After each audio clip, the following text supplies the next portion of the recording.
Morning, everybody, and welcome to Charlton Live, sponsored by PSF Steel Limited. My name is Louis Mendes. Hope you guys are doing okay on your Sunday morning. On today's show, I should say, we'll be looking back at yesterday's 4-0 mauling over at the Den in the Southeast London derby. The Addicts absolutely battered by Millwall by 4-0. Joining me to look back at that game yesterday. First up top right is Tom. How you doing, Tom? I left at 2-0, so it wasn't as bad as those that stayed. But pretty angry, pretty hungover, pretty tired. Yeah, not looking forward to this, to be honest. But there we go. Yeah, we just got to get through this one, don't we? Bottom right is Paul Clements. How you doing, Paul?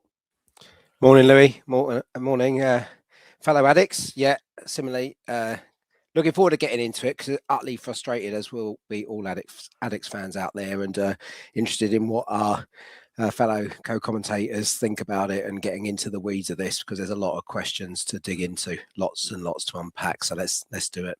Yeah, and then bottom left is Ben Clegg. How you doing, Ben?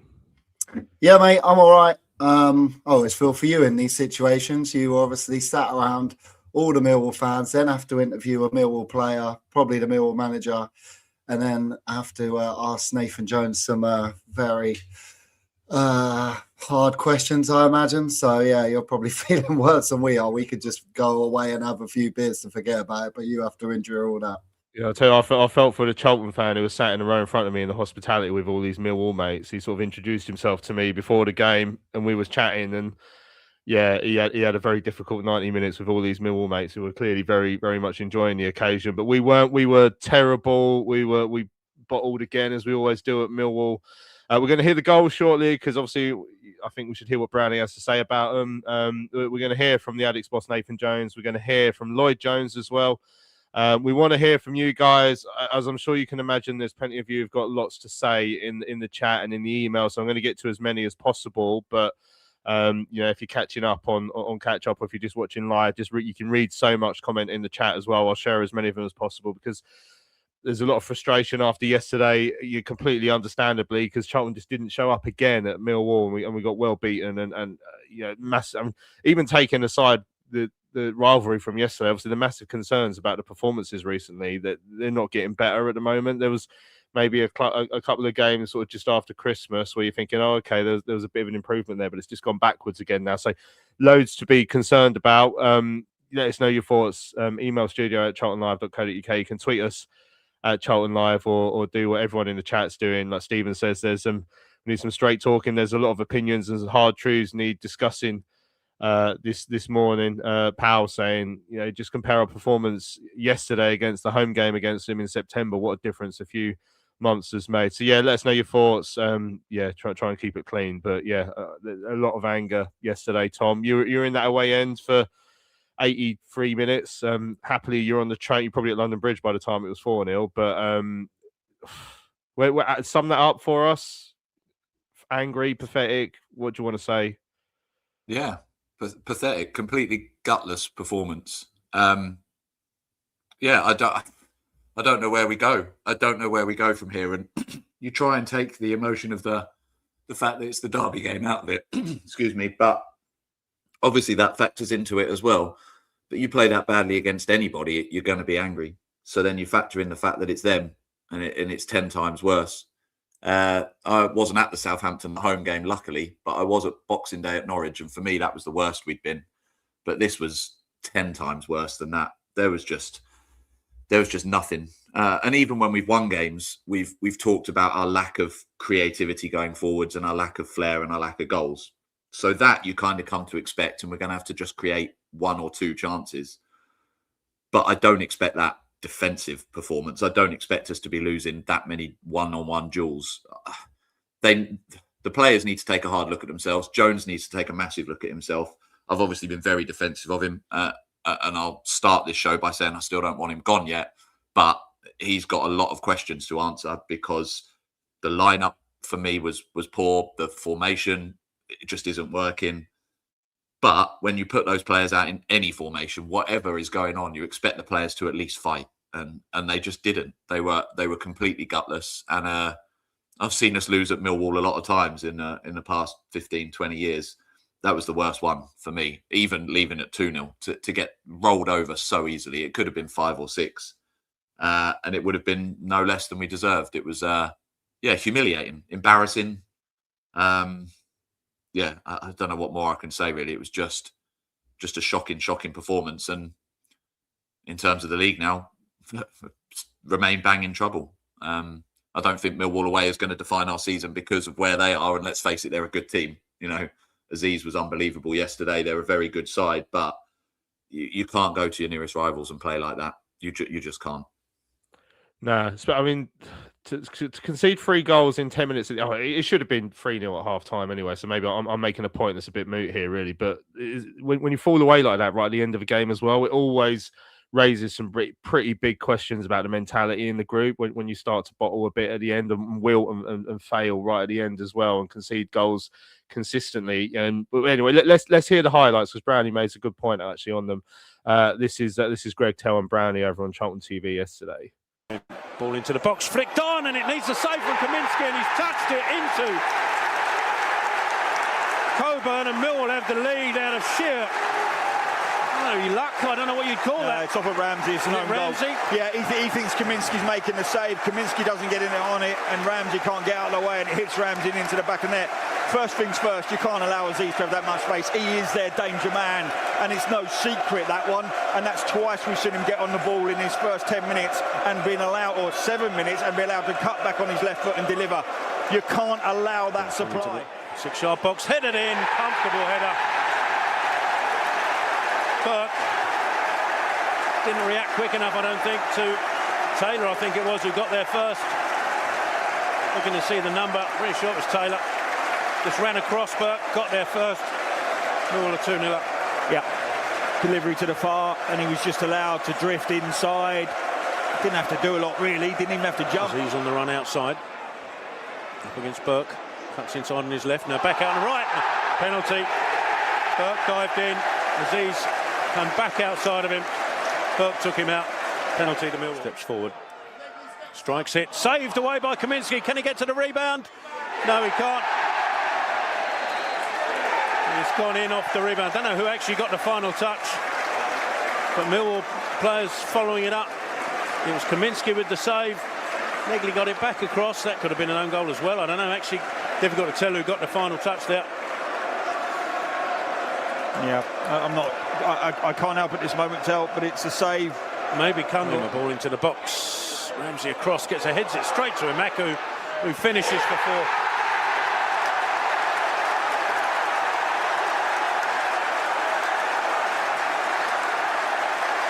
Would have been better had he not headed it at all, Ramsey, whether he didn't get a call. And he heads it straight to Imaku. And he makes it 4-0. Yeah, we've had a few headers like that today, where the connections left it at the edge of the box. But at 2-0, I just saw some body language. You thought, look, this could go 3 and 4 now, and you can never do that. And you can never do it here. At 2-0, you know your race is run, and you make sure it ends 2-0. There we go. Brownie sort of summing up that last 10 minutes for me, really. If it's 2-0, then don't make it 4. Like, it's just absolute terrible way to end the game, terrible way to start the game. Most of it in the middle was pretty bad as well. Like, it's just like part of the problem, Paul, is I think we all saw it coming. Like, I think we all knew there was a reasonable chance something like that was going to happen yesterday. But when it does happen, and in the manner it happens, you know, I mean, that second half was one of the most powder puff displays I've ever seen from a Charlton Athletic side. Take away who it was against. It was so bad. You know, there's some big problems at the moment. You know, it's great we're in the Championship. We wanted to be here. We knew we were going to have challenges, but we can't afford to sleepwalk back into League One, and it feels like that's been happening over the last few weeks. It's amazing. It's amazing the run we're on that we're sitting outside the bottom 3.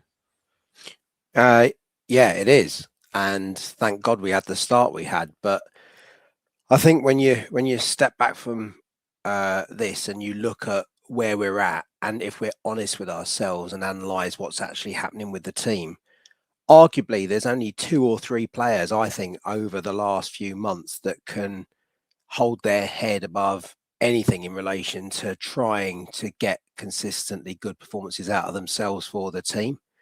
I think Lloyd Jones, he didn't have his best game either yesterday, but I think there was a lot of rubbish going on around him that kind of puts him under more pressure than ordinarily would expect to have. So didn't have the best game, but he stood up.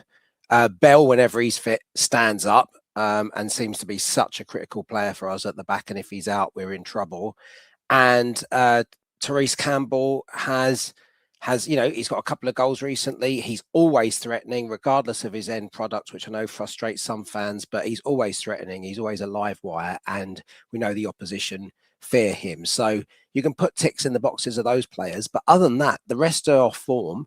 And I think we've seen the evidence, certainly over this run of 10 plus games, that there are just too many players at League One standard that have not been able to step up consistently to Championship level football, and we're getting found out for it. And I think that even with our best 11, arguably we haven't got 11 Championship players. And I think that unless the board in this last week of the transfer window, and it is 1 week, there's not a lot of time now, decide that they're going to give this a real go and bring in the sort of quality that is necessary at this level to compete and give us a chance of staying up, we're bang in trouble. We are bang in trouble, and could quite conceivably end up in that bottom three, which we were not thinking, 20 games ago. We just weren't. We were in a buzzy state and thinking, oh, this feels good, and this probably feels easier than we expected with the early season run. So there is a lot to do here, and I don't think it's just about confidence, etc. It is about capability. There are certain players that got absolutely bullied yesterday, and that wasn't just about physicality. That was about nous and playing at this sort of level, at this sort of pace. They just got completely found out. And so that we react by going, oh, that's a gutless performance and etc. But we can't make any mistake. This squad, as it stands, is not strong enough to stand up to Championship football, and that needs to be addressed this week. Yeah, I mean, Nathan did make quite a fair point in the discussion yesterday after the game about, Millwall have been up there for so long, you build your squad window on window, but what you only get to be at that stage is if in the first year that you're in the Championship, Ben, obviously you build a squad that's capable of staying up, because you don't get to do that momentum. And at the moment, there's obviously big questions about whether that's going to be the case. The form is so bad at the moment. The performances, like I say, on the whole have been so bad. Yesterday expose a lot of our frailties again, which I'm concerned about, because when we were good defensively, then it didn't matter that we're not very good going forward. But now we've got neither at this moment in time, and that's a massive the But yesterday was so damaging, Ben, for us, because how we all feel this morning, and the fact is, if yesterday's result was actually next week at Leicester and we just lost 4-0 at Leicester, we'd all be a bit embarrassed and a bit upset. But because it's Millwall, it makes it worse. It makes it embarrassing. It makes it painful. Everyone was there. Everyone's going to be reminded about it all week at work. That's a really damaging result for morale, for the relationship with everyone. I don't think you can overstate how bad that is yesterday for what's going to happen for the rest of the season now. I mean, the reaction to it is going to be massive, but there's got to be an inquest as well. Like Nathan Jones and the squad, they're all going to be looking internally this week, I think, and they've really got to find out how they've allowed that to happen. 100%, mate. I was in the same boat as the other side, thinking that I know we've had a bad run, but I still kept thinking to myself, I still see us getting out, staying up. Well, I say getting out, we're not even in the bottom three, and we haven't been all season. But at the moment, it feels like we are, because you've got teams like Oxford and Portsmouth picking up results, and we're not, unfortunately. Our run, you can't get away from it. It is dreadful. And if you're looking at performances, other than obviously picking up that result against Sheffield United, the performances have been dire.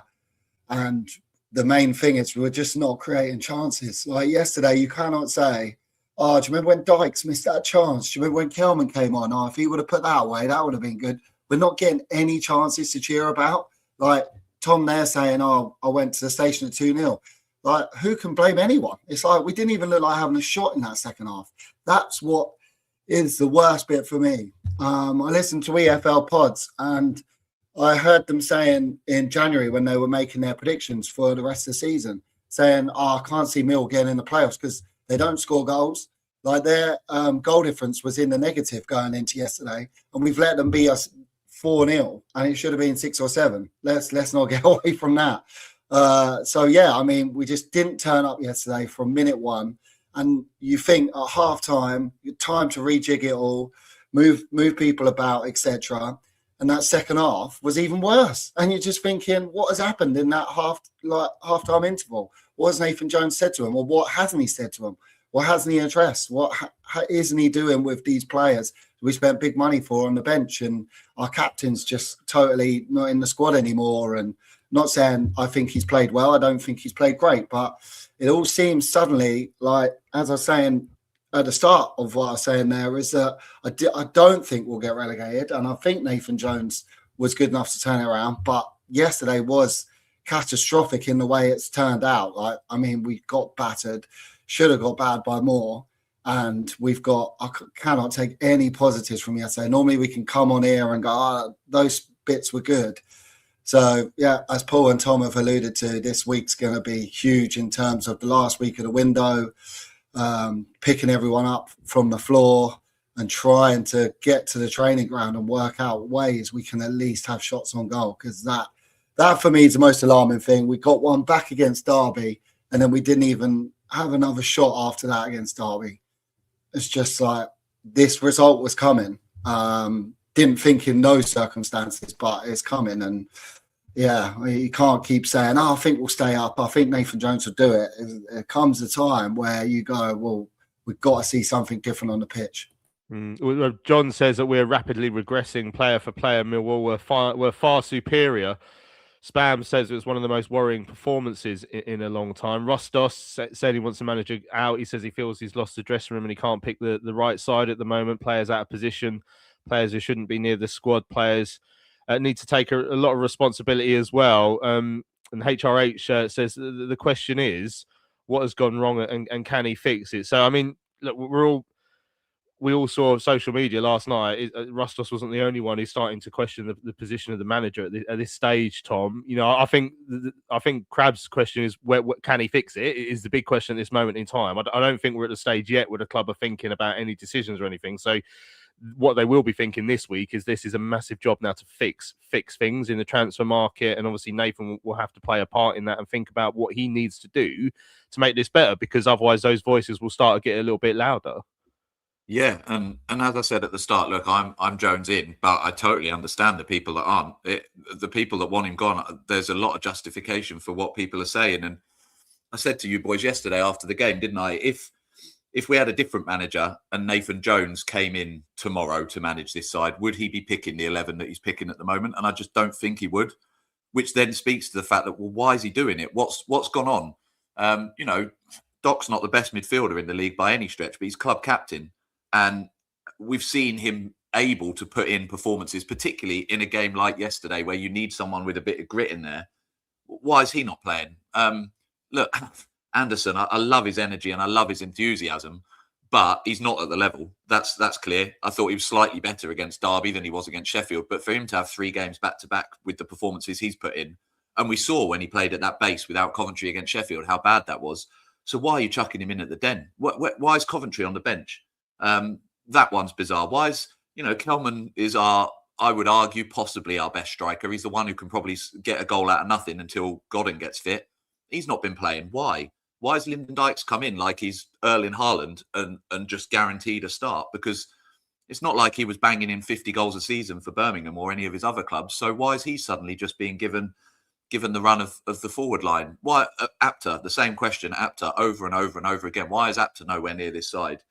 And if that's the formation thing, then you've got a question playing this formation, which I know we've done on several occasions. But why can't you have Apter and TC as natural wingers and a defensive forward? Why can't you just try something else? Because it's not working. And I saw someone put it in the comments earlier. You may have even shown it on screen, that if you're gonna struggle to score goals, why line up with this defensive formation? There's so much wrong with yesterday and the previous few games. And when you say all of that, you understand why people want Jones gone, because that's a lot to turn around. And if he's people have rumours of Doc being frozen out and losing the dressing room and all of that sort of stuff. If that is the case, then that's very, very difficult to turn around because you can't get rid of all the players. So I just find the whole thing baffling. As I say, I'd still like Jones to be the one to turn it around. I still think he could, but it's a really tricky one. And then even basics like I know there's a bit of chat about Kaminsky and Mannion in the chat. Like, why didn't he come and claim that first cross? There were a couple of times where he could have done it. The goal, maybe I'm being harsh here, but I felt like he could have got a stronger hand. But that inability to command his box and inability to distribute have been things that have been since day one, and he hasn't improved either of those two things. Mannion came in against Chelsea, made some world-class saves. Okay, his distribution might not be much better, but you can't tell me Kaminsky is breeding confidence through that back line at the moment. So there's so much that's wrong with this. And I was looking at February's fixtures, obviously with the Portsmouth game being rearranged and the Stoke game being moved. We've got like Wednesday, Saturday, Tuesday, Saturday, Tuesday, Saturday. We've got something like 9 games in 3 weeks. That defines our season for me. That period will tell whether we're going to stay up or not. And have we really got time to get someone else in and turn it around in that space of time? I don't know. But Jones has got to take a step back, realise what's going on. Because as I say, if he came in as our new manager tomorrow, there is no way he picks that 11 for Millwall yesterday, I think. I just don't think he does. So I still think he can turn it around. And maybe that's naive, maybe that's silly, maybe that's blind loyalty. I don't know, but that's how I feel.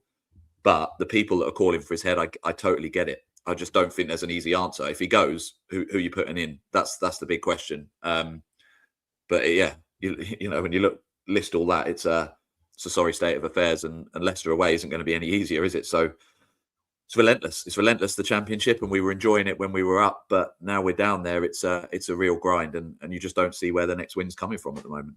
Yeah, it's interesting. Obviously, Leicester lost at home to Oxford yesterday, which is not a result we needed. But it was. I feel like if we go there and get absolutely thumped when Oxford had just gone there and won, it would again be quite a concerning indication of direction of travel. I think Oxford have picked up a couple of results since the new boss has come in, a couple of draws, and then a win like that.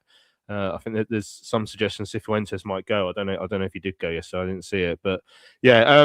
Chambers came in for his debut. It was 3 changes yesterday. Rankin, Costello and Clark came in. So we actually had a left-sided player playing on the left in the first half, and Campbell was able to play up top. Obviously got off to the worst possible start, though. The cross from the far side, as Brownie said, Aziz, who, I mean, is a danger man at any point in the Championship, but if you give him that sort of space to put that cross in, Lloyd Jones couldn't get anywhere near the header from Langstaff, and arguable offside, but you know that's absolute straw clutch in there. And then obviously Kaminsky's palmed it into Ramsey. Worst possible start, Paul. Should have been 3-0 down at half time. So Aziz has fluffed one. Coburn, Lord knows how he's missed that. Apparently he's not. He's one of those strikers who doesn't take his chances by the sounds of it over there, but. Should have been 3, but weirdly, we actually put a couple of good moves together in that first half as well. And you're thinking, okay, like we've ridden our luck to an extent here, like massively, but we've actually played some nice stuff without really creating anything. The only time it looked like we might create something is when it got to TC, which is pretty typical of our season. Looked like we might, but didn't. And then he's had to come off at half time, hasn't he, Chambers? It's the managing minutes, which we've already said. You know, when he first came in, we made it quite clear that. Is quite concerning that we're in a position where we're bringing in someone who's we're going to have to manage his minutes. Really, really hope he's in a position to stay fit. But then immediately TC's out on the left hand side, and the second half was just. It was we barely got in the half. The only time we actually manufactured a chance was from one hook over the top, which Lyndon Dykes somehow outpaced Cooper, the absolute man mountain, and then. The foul given was a bit of a weird one. I don't really understand what happened there. But the fact that was our best chance, arguably of the game, sums up a lot of where the problems are at the moment. I mean, because that was not a chance.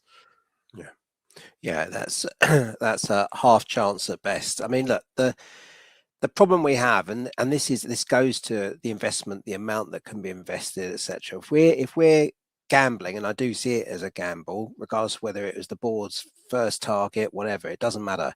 When you've got a youngster like Chambers coming in to try to resolve what has been a real problem since we lost Edwards to injury, we know there are gambles being taken across the likelihood of us staying in the Championship, because we started, and Tom's alluded to this earlier on, I think with absolutely the wrong players on the pitch to have the battling performance we needed. And we thought that they'd be inspired by a local derby. I mean, this is the point. Regardless of our form, you think local derby, this is the game where they're all going to be up for it and give every last inch of their life to kind of ensure that we get something out of it. None of that happened. But you can't affect a game and get the sort of result, even if it's a draw at best, if you're starting off with the sorts of players that we did yesterday. And I don't like digging players out because I think, they're all professionals. They all pay to try to do a job, but some of them clearly aren't cutting it at this level.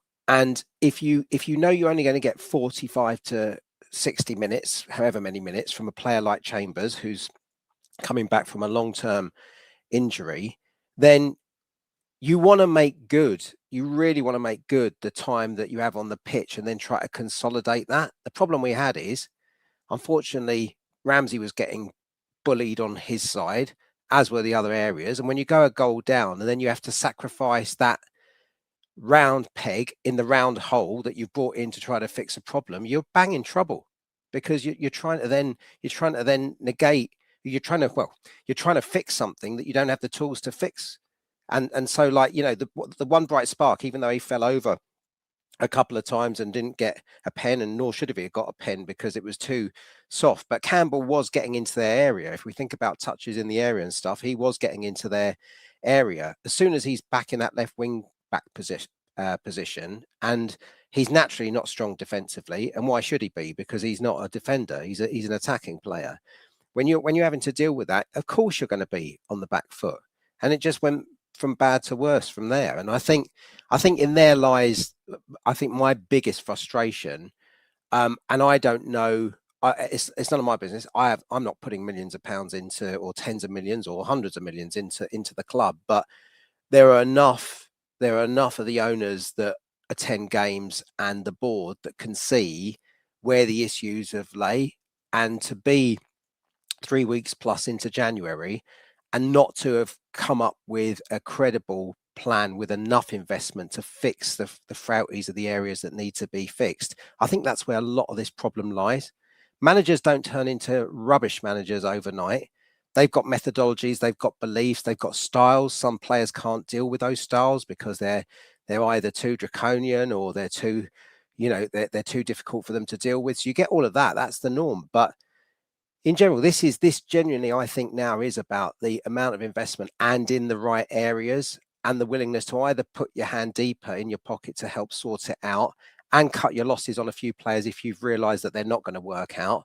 Just like, invest as much time in getting players out to create some funds in the budget for new incoming players. I think it's a lot to do about recruitment.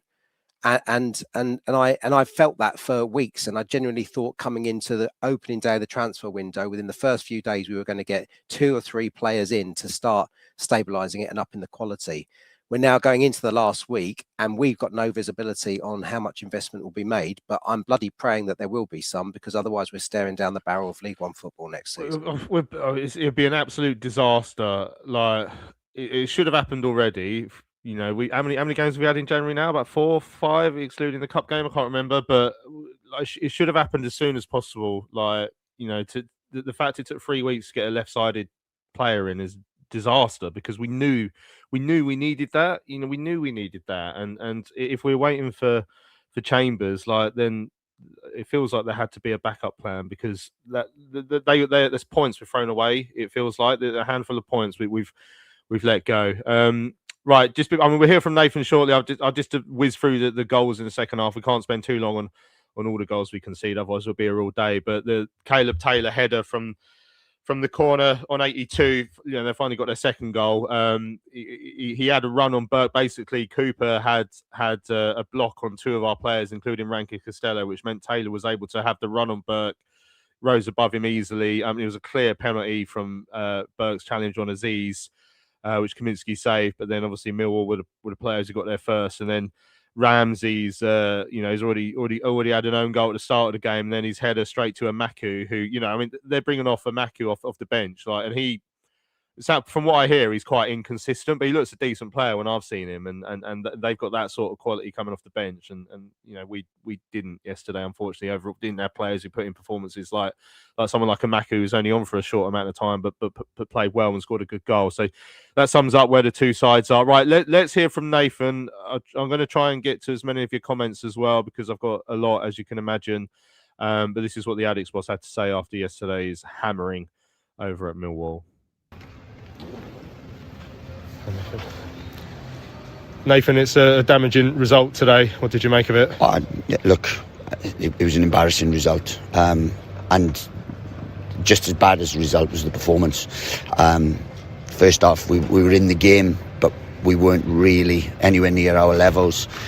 But every time there was a 50-50, every time there was a header to be won, every time there was a second ball to be got on, Millwall were considerably better than us. And it was an embarrassing performance. We've let the club down, we've let the fans down especially, and we've let ourselves down, and that's the thing. Did I see that coming? No, because commitment's never a problem for this group. But today we capitulated, and that's as bad a performance as I've been involved in. I've not had a group do that to me for a very, very, very long time, and that's something that we will have to rectify.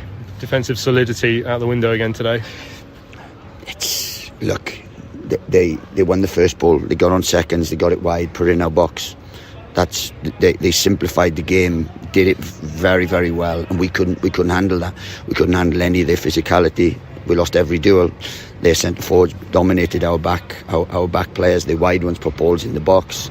Their centre halves looked comfortable all game. We didn't lay a glove on Millwall in a derby game, and that is difficult to stomach. How damaging do you fear this result could be for morale and those sort of things? Obviously the run's been difficult, and then to have something like this today just adds to it. No, it has to be rock bottom. It has to be from here. They can't continue. There has to be a seismic uplift in everything that we do. There has to be. Otherwise, it will be more than damaging. In terms of that. So we have to come back from this. How we do that? We've got a big week leading into some games. We have to strengthen. We know what we have to do, but certain things have crept in, which the transfer window does in terms of that. But now we will, we have to put this behind us, and this has to be rock bottom, because I don't see how it can get worse than this. You saw the reaction from the fans at the end as well. Everyone's going to have to come back and win over their support again now. Well, yeah, we've let down today. We've given, look, from where we've come from, we've given them plenty of good days in terms of that. But today we've come up against a side that's had 8 years in the Championship and looked like they had 8 years. Looked like they've had 8 years of recruiting Championship-ready players that can affect and can build, and over 8 years can challenge in the top six. We've had 7 months of doing that, and we looked way off it today. So that's good. For the start of the season, we were top six, and we were doing everything to the height or the best of our ability, and we were really, really competing. As soon as we come off the level, then we get punished. This is even more damning because it's your local rivals, and I apologise for that. But look, we can't just rip everything up. We just have to go back to basics. We have to make sure that we pick the right teams. We have to be more combative in everything we do and go from there. Gave Luke Chambers the start today, came off at half time. I assume that's the managing minutes you're going to have to do with it. And this is what we've been doing. We haven't had to settle back 4, back 5 or whatever, anything that we've been able to do. I thought, apart from one opportunity where he switched off, I thought he was excellent in terms of how he defended, how he moved the ball, how he got in, his intelligence in his play. Really, really pleased with what he did. But we were going to have to bring him off at 60. We knew we were going to have to make subs because we were way off it. So, the decision was made at half time, rightly or wrongly. But it was a pleasing debut from his point of view. I just asked about the midfield. So obviously Anderson started a few games recently, Coventry in and out, Doherty been out for a couple of weeks. What's your sort of decision making about who to play in the middle at the moment? Well, I don't think any of them are in good form. I really don't. There's no one saying to me, look, play me because I'm in good form. I'm this. Connor stepped off it because he played with an injury. We probably need to strengthen in that area. We looked off it today. We looked less combative in terms of how we did stuff. So it's been like that. I don't think there's a midfield player that's in outstanding form that you go, you have to play him, have to play him, have to play him. So that's the thing. And as I said, we're new to the level. We've got, they've got seasoned ones, and when they're bringing off the bench, seasoned Championship players. We haven't got that at this point. So look, that's why we have to stomach one or two bad results, but today this is the damning result. Just finally, is there any cavalry coming at the moment? Do you feel like there's some more players soon to sign? Are you in a position? Well, look, we've got a big week ahead of us because the window shuts in obviously a week's time, and we've got a big week ahead of us. So we have to strengthen, because what I saw today, that can't continue. PSF Steel Limited is a trade supplier of steel fabrication and erection services to the new build, construction and refurbishment market in southern England. With their unrivaled depth of experience, they excel at providing their customers with high quality and cost-effective steel fabrication solutions. Their customers include national and regional house builders, such as Barratt Homes, Bellway Homes, the Vistry Group and Taylor Wimpey. They pride themselves on their service-based ethos and commitment to customer service excellence, which includes full technical backup and on-site services and support. If you would like more information, go to www.psfsteel.co.uk. That's www.psfsteel.co.uk. Hello fellow addicts, I'm so excited to tell you all about our micropub, the River Ale House. The River Ale House is based in East Greenwich. It has 6 Pub of the Year awards, an ever-changing selection of amazing beer. It's owned by Charlton fans, walkable to the ground in just 20 minutes with buses that go direct to the Valley too. If your matchday routine includes a drink with your friends, you must join your fellow addicts in the River. See you soon. Well, welcome back to Charlton Live. Just before the break there, we heard from the Addicts boss, Nathan Jones, after yesterday's heavy defeat at Millwall, Ben. What did you make of what he had to say? I guess we can go into some of the finer points in a minute, but just your overall feeling of his reaction to yesterday's game. Yeah, you're right. He nearly, when you said about the fans, he nearly turned around and went, "What?" And he was like, "Oh no, I can't say anything back to him today, can I?" After getting thrashed 4-0, and I think that's the thing. I think as fans, we are very reactive, because we come on here after a game, and as we said, we'll go, it's great to be in the Championship, so good to be out of League One, but we have to dissect a game and what went wrong and what went badly. And we will sit here now, of course, this is the worst game to dissect of the season, because we're reactive because we were so bad against our rivals. But think back to last week, think back to games that have gone previously. Like we haven't been good now for a while. I remember going to the Norwich game and just embarrassed after that. And he's not coming up with answers. And I think there he's kind of owning up and saying, this is going to be a big week now. We've hit rock bottom. The only way is up for him now. But can't blame injuries anymore. I mean, we know Josh is out for the season. Harvey Nibbs barely played anyway. Amari Bell, we do miss him, but we've got other defenders in the team. We've spent a lot of money in the summer, and some of these players aren't getting near the side. Now, do you as owners give Nathan Jones more money to come out and get more players? Or do you say, well, there's a 3 million striker on the bench and you've just loaned that guy and you're starting him ahead of him? I'm not sure that makes sense, etc., etc. So it's difficult. I think it was probably one of Nathan's better interviews, because I don't think he was on the attack. He was kind of owning up about what's going wrong and taking the blame and saying that the players aren't playing well enough. But now it's up to him and his coaching staff to get on that training ground and go, how are we going to break through teams? How are we just going to create chances? It's just, that is the biggest thing for me. We never looked like scoring yesterday. And against Derby, as I said, apart from a TC great strike, we never looked like scoring against them. And obviously the whole debacle after the Sheffield United game with 9 men, we didn't look like getting a second goal. So it's going to be a very difficult week now. You want that game to come very quickly so we can try and get back up and get some performances going again. But it's going to take a while to get some confidence back in these players. Yeah. Stephen's asking, will the board trust him? And I mean, obviously, you never know what goes on behind the scenes. What we do know is the public statements, and we had the Meet the Directors video, whatever it's called, on Wednesday, where obviously Jim and Gavin both backed Nathan very heavily. So that's all we know at this moment in time.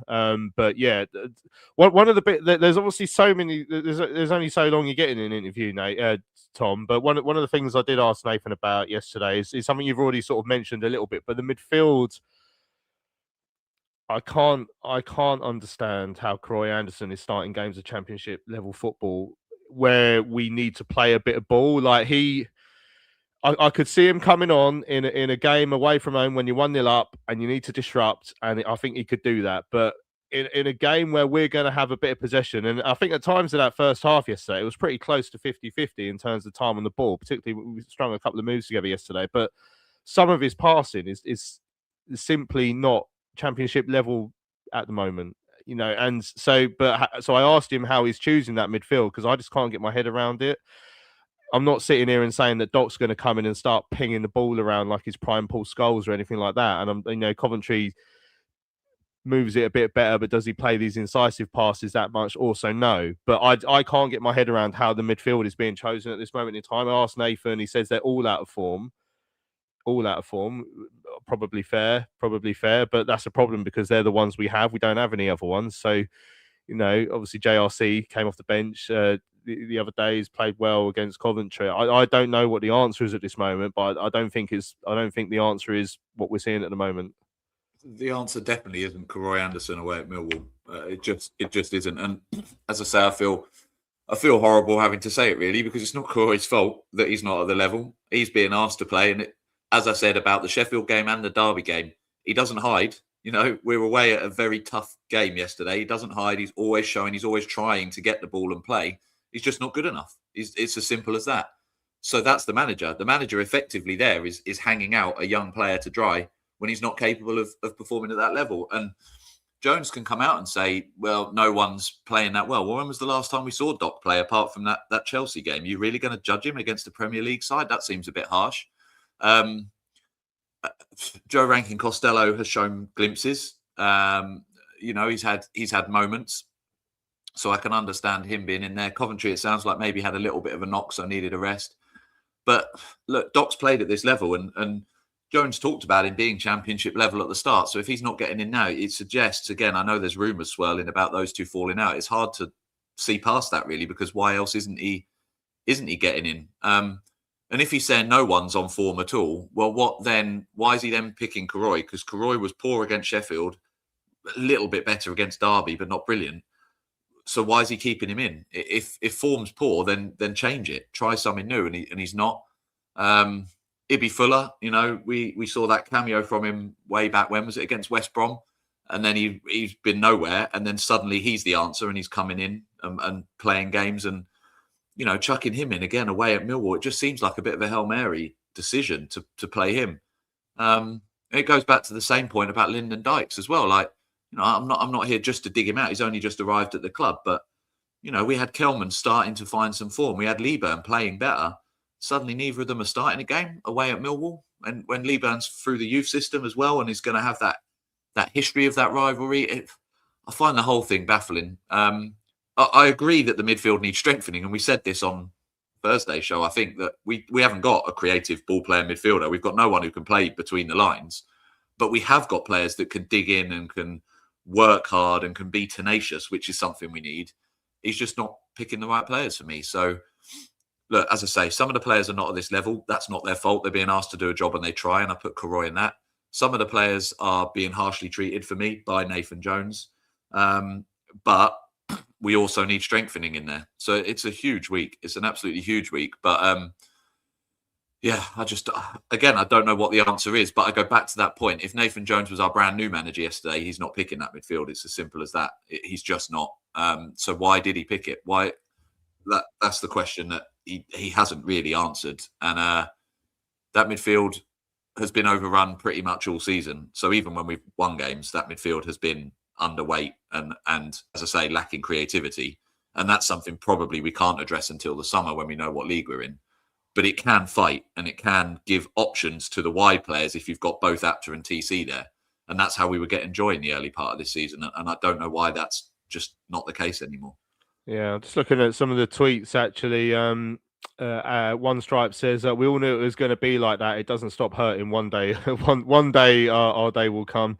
Anthony Wright saying if the reports of bids for Mbik are true, then we need to accept them immediately and reinvest the money. League One is waiting if we don't.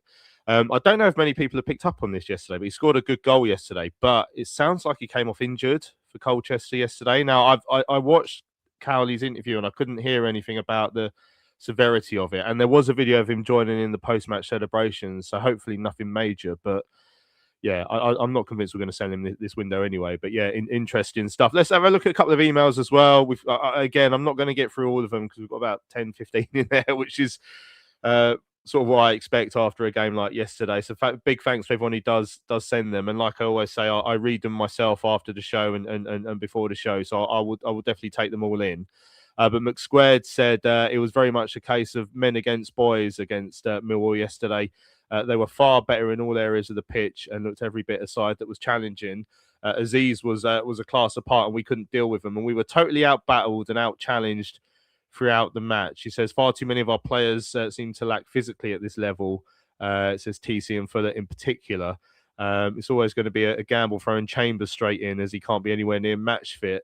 The only player that looked capable of matching Millwall in terms of physicality was Jones. The rest didn't look up to it. Ultimately, the stats don't lie. I'm afraid we are where we are. We simply don't have the squad to compete consistently against the better sides in the division. And Richard says, sorry for you guys having to review that. I was absolutely terrible performance by us. The game just ended, so no post-match views yet. But if Nathan says anything other than we're awful and I'm sorry, then he really is deluded.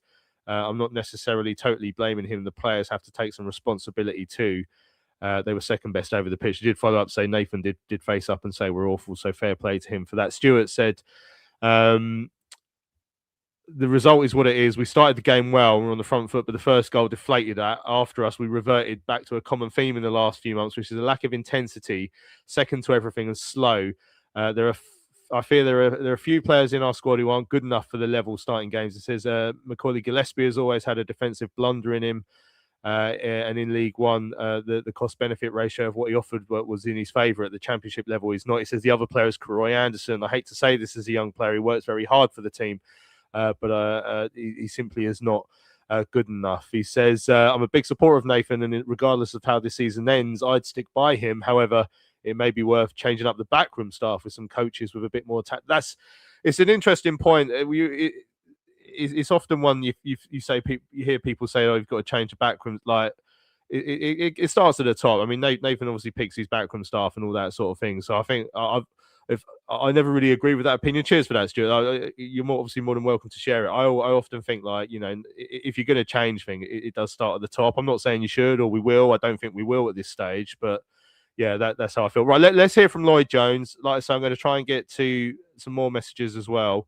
But yeah, this is the Addicts vice captain, obviously wearing the armband yesterday on the defeat over at Millwall. Lloyd, really damaging day here. Where do you think it went wrong today? Just didn't win our battles all over the park. Didn't win our battles. We weren't strong enough. Lost too many duels. Goals are soft. Let ourselves down today. Massively. Where's that come from today? Because obviously this is the game that everyone was going to be up for, wasn't it? And we knew it was a massive game, and we didn't stand up to it collectively. It's nothing to do with shape, tactical, anything like that. We didn't. If you're not going to run harder than the opposition, especially in the derby day, you're going to get punished, and we got that today. There's been stern words in the change room after. I mean, Nathan's lost his voice when he's come to speak to us. Yeah, a few people digging each other out, and it needs to be said, because today we know what that means to a football club. We know what it means to fans, and again, we let ourselves down. I always see it quite as a concerning thing where you can see goals in gluts at an end of a game there, like heads drop or something. Is that what happened today? I think so. It's a reflection on the performance. You can't play like that for 90 minutes and not expect to concede. And we've prided ourselves especially in the early season. We've gone a goal behind. We didn't really lose by more than one goal. And at the moment, we're getting punished because we're not doing the basics well enough. We're not fighting hard enough. And that needs to change. We've got third or just over halfway of the season left, and we need to regroup and get back to what we're good at, and we know we're good at. Obviously, the scorelines recently haven't reflected that, because we need to start gritting our teeth more and being more men. obviously not just today, but over the last few weeks, there has been a departure from what Charlton have been good at. As a group, can you feel why that's been happening? I think it's just maybe lack of confidence. Maybe results. Obviously, we had obviously a period where we didn't win for a while. So it may be affecting that, but no one's going to feel sorry for us. No one. This like I said, this is the championship. No one's going to feel sorry for us, and we need to grit our teeth and fight. We've got 18 games left, plenty of points to play for. No excuse for today. Ain't good enough. We've had lots of good times together over the last 18 months. But obviously, the fan base really disappointed at the end. The ones who were left sort of let the players know how they felt, didn't they? Yeah, and they paid their money and they've got every right to to feel that way. We weren't good enough today, and we know that, and that don't sit right with me, and that don't sit right with the manager. That don't sit right with anyone in the team. And yeah, we've got to regroup in Monday, and we're going again. There we go. That's Lloyd Jones after yesterday's loss at Millwall.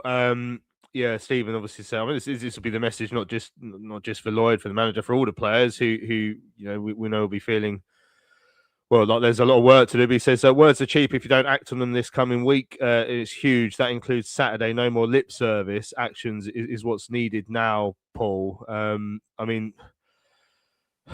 Nathan Jones said this has to be rock bottom, and it absolutely has to be now. We can't.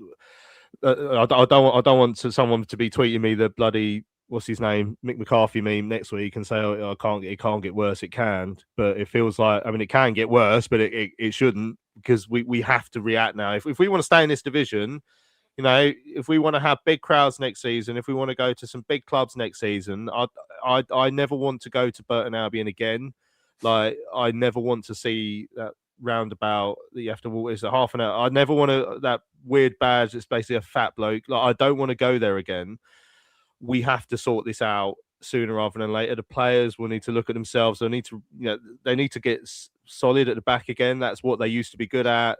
They need to work out how to create chances. They need to, whatever's going on in the background, they need to all come together. This has to be rock bottom now. I'm not sure it quite is yet, and I say it for this reason. I genuinely believe this is a huge week in the transfer window, and I think the owners and the board alongside Nathan have to do their best to get that as right as possible. And that, as I say, is further investing, making some difficult decisions if one or two have to be shipped out to save a bit of wages elsewhere to get better quality, and whatever's necessary. That's a big week. But the point is that even if you get, say, 2 or 3 better standard players with more championship experience, or God forbid they've been in the Premiership but just out of favour, so they drop down for the rest of the season. Even if you get that, it's going to take them a week or two to gel, to know what on earth's going on, to get used to getting it in the ear if they make one pass wrong or whatever. It's going to, all that adaptation takes a tiny bit of time. So I think the most important building block, as I say, is bringing in the right players this week.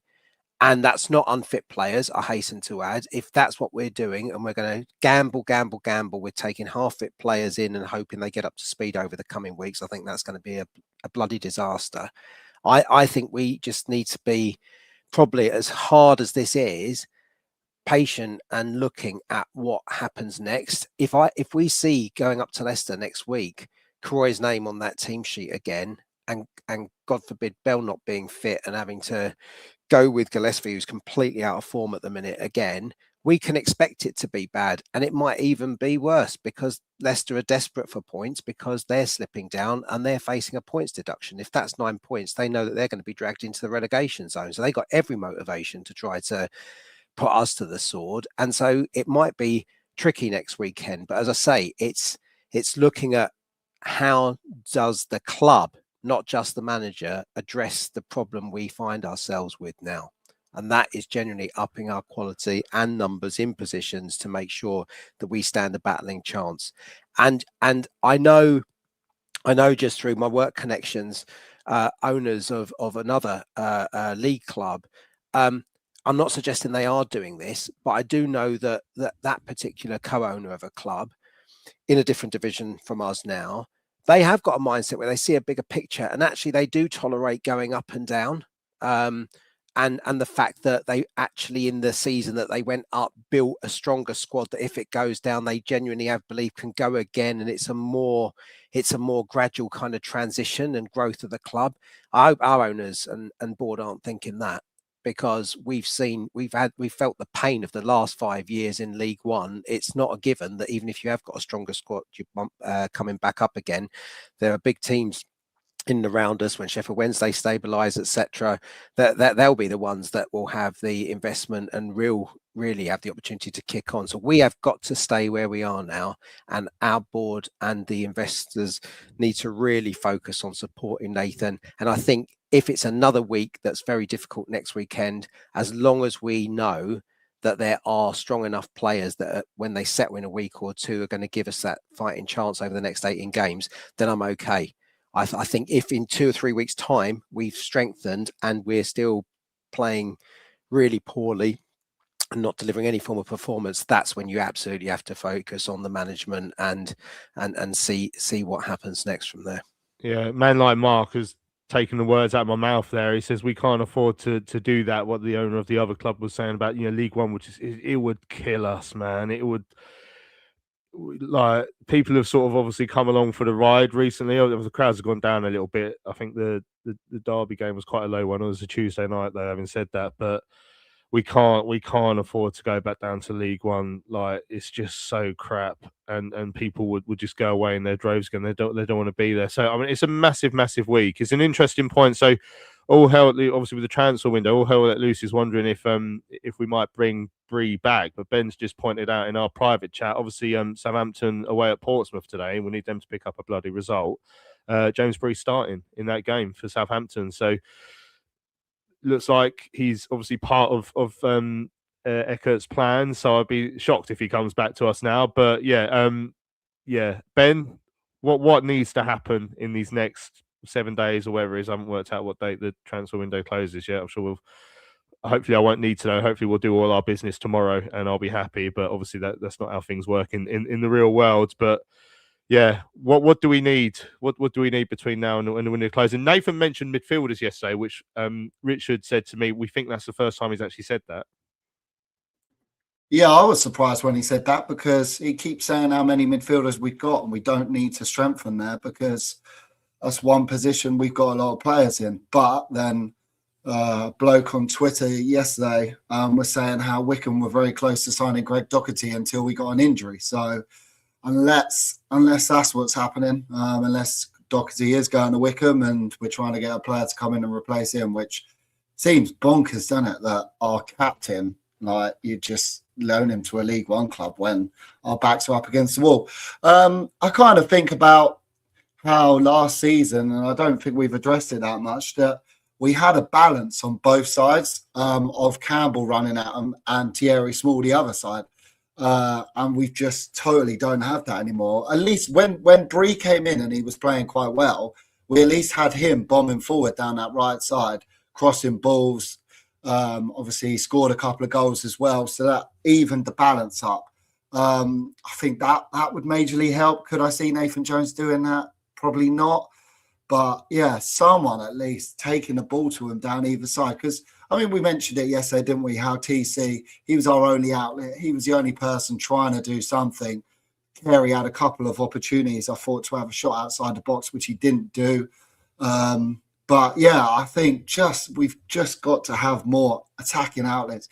Give Kelman chances, give Dykes chances. Like, they're just not getting any. Like, Lieberman gets taken out the side, and we've been saying how well he's been doing lately, but we can't say he's done well with the chances he's had. He's not getting any. So we've got a massive opportunity next week to go to Leicester. I know Paul said he thinks it might get worse, but I mean, their atmosphere at the moment is toxic. They can't stand the owners. They can't stand the manager. They are an FA Cup winning side from the last 10 years, a Premier League winning side just before that. They think they should be up there. They think they're that kind of side. We've got a chance to go there next week and turn that atmosphere against them. I know it looks a long way off from what we saw yesterday, but that's a positive to take. But if we don't work out how to create chances in this team. We will not lay a glove on them like we did against Millwall and barely laid a glove on Derby either. So it's going to be a huge week. I think we just need to find some players with more attacking threat massively. Clark did well yesterday with getting up the line, but we didn't seem to want to use him. But he's not someone that's going to carry the ball forward and scare defenders. So that for me is how you do it, trying to work out another little small down one side, TC down the other, and scare and at least take the ball to the opposition. And I think another thing we keep doing is gifting them the possession way too easy. Macca's primed for that, but he's obviously told to do that. He's told to boot it forward and try and relieve pressure, but it keeps coming in waves back to us. We need to sort that out and try and at least break up play and try and attack with a bit more than we're doing. But can I see that changing so quickly? No, but we need some blocks to try and get up the pitch a lot better than we are. Yeah, well, just on the point you mentioned about Leicester, I have just sort of looked on social media, and Pete O'Rourke is reporting that Marty Cifuentes is to be sacked. So there's going to be either a new manager bounce for next week, or they'll have a caretaker manager. So maybe that will relieve some of that toxicity in the Leicester crowd just before we go there. As man like Mark said, we already had a game against the toxic side in Blackburn, and we blew that as well. Like they were all buzzing by the end of that game. So there we go. Leicester probably can't wait to see us next week. Right, let's leave it there. We've gone over time. Thanks for everyone who sent in hundreds of messages and emails and stuff. Like I say, I've got to as many as possible, but we do really appreciate your you guys getting involved. Just a crap day yesterday, and we need to sharpen up soon. So like I say, thanks to everyone who joined us. Tom, Paul, and Ben, thanks for putting yourselves through that. Cheers, guys. Cheers, thank you. Lovely stuff. I'm Louis Mendez. This has been Charlton Live, sponsored by PSF Steel Limited. Don't forget, hit subscribe on our YouTube channel if you want more of this fun over the rest of the season. I'll understand if you don't. But yeah, we'll be back on Thursday when we'll be looking ahead to the Leicester game. We'll see you.